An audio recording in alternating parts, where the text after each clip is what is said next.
Hello friends, welcome back to our channel. आज की इस वीडियो में दोस्तों हम बात करने वाले हैं GIC अकाउंट के बारे में। इस वीडियो में मैं आपको बताने वाला हूं कि आप खुद से बिना एजेंट की हेल्प लिए GIC अकाउंट कैसे ओपन कर सकते हैं और GIC कैसे पे कर सकते हैं। इस वीडियो को दोस्तों आप लास्ट तक जरूर देखें और चैनल पर अभी तक न्यू है तो चैनल को जल्दी से सब्सक्राइब करें और साथ ही बेल आइकन जरूर दबाएं ताकि नेक्स्ट आने वाली वीडियो की नोटिफिकेशन आपके पास सबसे पहले पहुंच सके। अब ज़्यादा देर नहीं करते हैं, वीडियो को शुरू करते हैं। गाइस, सबसे पहले आपको अपने मोबाइल या फिर पीसी के अंदर गूगल क्रोम ओपन करना है।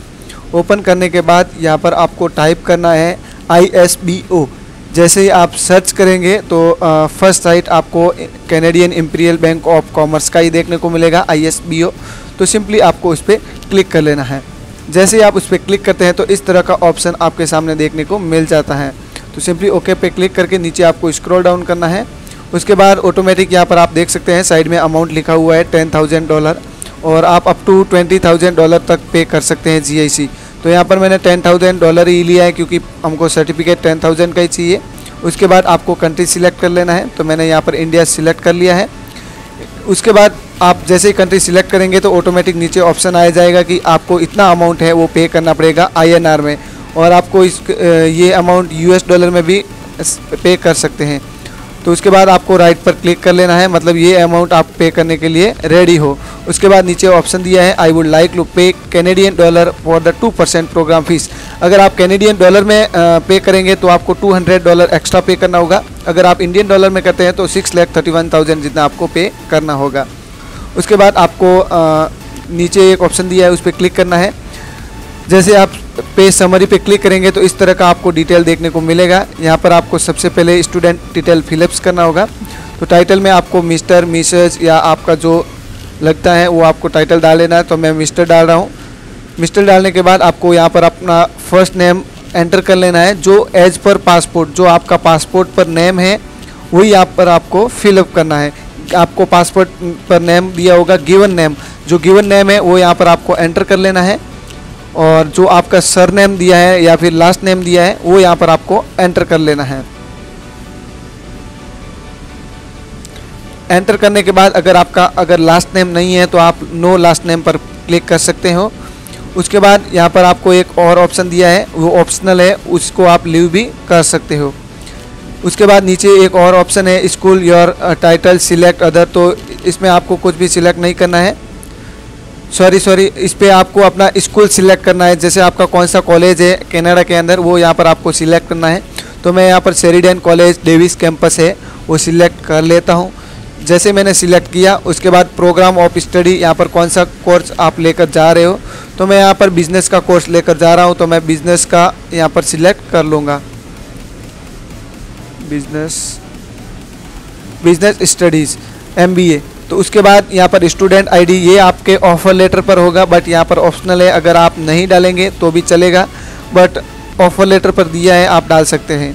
उसके बाद टेंटेटिव अराइवल डेट कि आप कनाडा के अंदर कब पहुँच जाओगे। अगर आपने जेन इनटेक का कोर्स लिया है तो आप कब तक पहुँच जाओगे। यहाँ पर अप्रॉक्सीमेटली डेट डालना है, आप कोई भी डाल सकते हो, ऐसा कुछ नहीं है कि फिक्स डेट आपको डालना है, बट 5 दिन पहले का या 5 दिन बाद का होगा तो चलेगा। यहाँ पर अप्रॉक्सीमेटली डेट डालना है।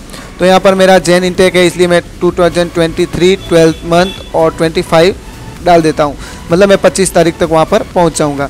उसके बाद नीचे आपको अपना डेट डालना है, ग्रेजुएशन डेट।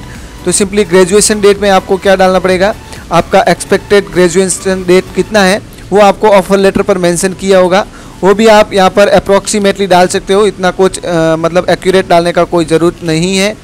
उसके बाद यहाँ पर आपको कोई भी ऑप्शन सिलेक्ट नहीं करना है। ये सिलेक्ट का ऑप्शन है बट ये इनेबल नहीं है, तो इसमें आपको कुछ भी सिलेक्ट करना नहीं पड़ेगा। उसके बाद नीचे आपको ऑफर लेटर का PDF है वो आपको यहाँ पर अपलोड करना पड़ेगा। तो सिंपली ब्राउज़ पर क्लिक करके जहाँ पर आपका PDF रखा हुआ है वहाँ से आपको यहाँ पर ब्राउज़ कर लेना है। तो सिंपली मैं यहाँ पर मेरा ऑफर लेटर है वो यहाँ पर अपलोड कर लेता हूँ। यहाँ पर मैंने मेरा ऑफ़र लेटर है वो अपलोड कर लिया है। उसके बाद नीचे आपको स्टूडेंट कॉन्टैक्ट डिटेल डालना होगा। तो कॉन्टैक्ट डिटेल में सबसे पहले आपको अपना एड्रेस डालना है, जो भी आपका स्ट्रीट नंबर हो, कोई भी हाउस नंबर हो, बंगलो नंबर हो, वो यहाँ पर आपको एंटर कर लेना है। उसके बाद स्ट्रीट नेम डाल लेना है, जो भी आपका सोसाइटी का नेम हो या फिर बंगलो का नेम हो वो आपको कुछ भी अपने हिसाब से डाल देना है। उसके बाद नीचे आपका permanent of residence as per passport आपके कौन सी कंट्री का है वो कंट्री यहाँ पर आपको डाल देना है। जैसे मैंने इंडिया डाल दिया है। उसके बाद आपको प्रोविंस कौन सा है, स्टेट कौन सा है, तो स्टेट गुजरात डाल दिया। उसके बाद सिटी कौन सा है एज पर पासपोर्ट, तो सूरत सिटी डाल दिया।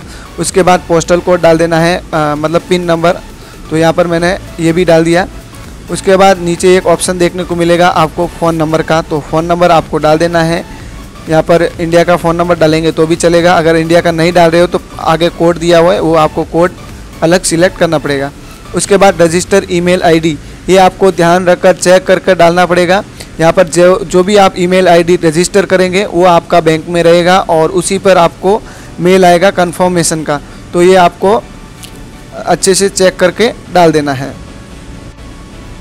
उसके बाद नीचे आपको कंफर्म ईमेल एड्रेस का ऑप्शन है, यहाँ पर आपको रीचेक कर लेना है और कंफर्मेशन एक एक वर्ड आपको चेक करके अगेन यहाँ पर डाल देना है।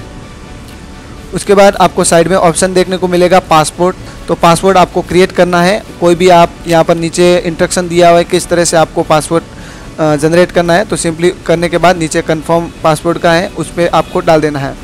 उसके बाद थर्ड ऑप्शन नीचे आता है पासपोर्ट डिटेल का, तो यहाँ पर आपको अपना पासपोर्ट डिटेल डालना है। सबसे पहले पासपोर्ट नंबर डालना है, पासपोर्ट डेट कौन सा इश्यू किया हुआ है वो पासपोर्ट के अंदर दिया रहेगा। उसके बाद नीचे एक और ऑप्शन है पासपोर्ट एक्सपायरी डेट, तो पासपोर्ट एक्सपायरी डेट डालने के बाद कौन सा आपका सिटीजनशिप है कंट्री, तो वो इंडिया डालना है। उसके बाद डेट ऑफ बर्थ डाल देना है आपका एज पर पासपोर्ट, तो जो भी आपका पासपोर्ट में डेट ऑफ बर्थ है वो आपको यहाँ पर डाल देना है। उसके बाद एक दोस्तों नीचे ऑप्शन आता है रिफरल डिटेल, तो यहाँ पर आपको रिफरल डालेंगे तो आपको कैशबैक मिलता है, आपके अकाउंट में GIC अकाउंट में चला जाता है। तो यहाँ पर आप फ्रेंड्स एंड फैमिली कर सकते हैं ऑप्शन, और डिटेल में नो बाय फ्रेंड्स ऐसा कुछ भी आप डाल सकते हैं, तो यहाँ पर मैं डाल देता हूँ नो बाय फ्रेंड्स। उसके बाद यहाँ पर are you applying from the referral code, yes आपको सिलेक्ट कर लेना है। यहाँ पर मैं मेरा आपको ईमेल आईडी दे देता हूँ, वो आप डालेंगे तो आपको भी $100 है वो कैशबैक मिलेगा और मुझे भी मिलेगा। आप अगर मेरा ईमेल एड्रेस यूज करते हैं तो आपको भी मिलेगा $100 और मुझे भी मिलेगा। ये आप इसकी ऑफिशियल वेबसाइट पर जाकर भी देख सकते हैं, ये कोई फेक नहीं है, ये रियल है। अगर आप ये ईमेल आईडी यूज करते हैं तो आपको 100% एंड $100 आपको मिलेगा।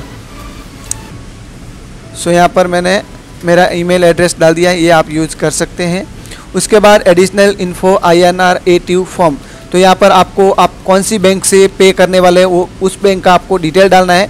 याद रहे दोस्तों, आपको खुद की बैंक से ही आपको GIC पे करना पड़ेगा, तो आपको अपना पर्सनल बैंक है जो अपना उसका यहाँ पर डिटेल डालना है। तो मेरा पर्सनल BOB में अकाउंट है तो मैंने यहाँ पर डाल दिया है। उसके बाद अकाउंट नंबर डाल देना है। बट दोस्तों याद रहे, जिस बैंक से आप पे कर रहे हो उसी का ही यहाँ पर आपको इन्फॉर्मेशन डालना है, और वो बैंक आपके खुद के नाम का होना चाहिए। मतलब जिस बंदे का आप पेमेंट कर रहे हो, GIC पे कर रहे हो, उसी बैंक का उसका ही बैंक होना चाहिए। उसके बाद नीचे आपको पैन नंबर डाल देना है। पैन नंबर डालने के बाद आपको टर्म्स एंड कंडीशन को एग्री कर लेना है। उसके बाद आपको पेमेंट इन्फॉर्मेशन पे क्लिक कर लेना है। जैसे दोस्तों यहाँ पर आप क्लिक करते हैं तो आगे एक ऑप्शन आएगा रीचेक करने का, जितना भी आपने डिटेल भरा है वो आपको रीचेक कर लेना है। रीचेक करने के बाद आपको सबमिट पर क्लिक कर लेना है। तो यहाँ पर मैं नहीं कर रहा हूँ क्योंकि मैंने ऑलरेडी GIC पेमेंट करके रखा है। बट आप जैसे ही पेमेंट इन्फॉर्मेशन पे क्लिक करेंगे आपको टर्म्स एंड कंडीशन एग्री कर लेना है वापस एक बार रीचेक करके, उसके बाद सबमिट पे क्लिक कर लेना है। उसके बाद कुछ भी नहीं रहेगा, आपको रजिस्टर ईमेल पे एक मेल आएगा। उस मेल में आपका सारा का सारा इन्फॉर्मेशन है वो दिया हुआ आएगा कि कौन सा ड्यू डेट है, कौन सा आपका GIC अकाउंट नंबर है, वो सब मेंशन किया हुआ आएगा। उसके बाद आपको अगेन GIC का पोर्टल, ISB वालों का पोर्टल आपको ओपन करना है, उसमें लॉगिन करना है। लॉगिन करने के बाद आपको वहाँ पर इंस्ट्रक्शन शीट दिया होगा, वो आपको डाउनलोड कर लेना है। उसमें आपको कौन सी बैंक को आपको पे करना है, उसका अकाउंट नंबर, IFSC कोड, ये सब मेंशन किया हुआ आएगा।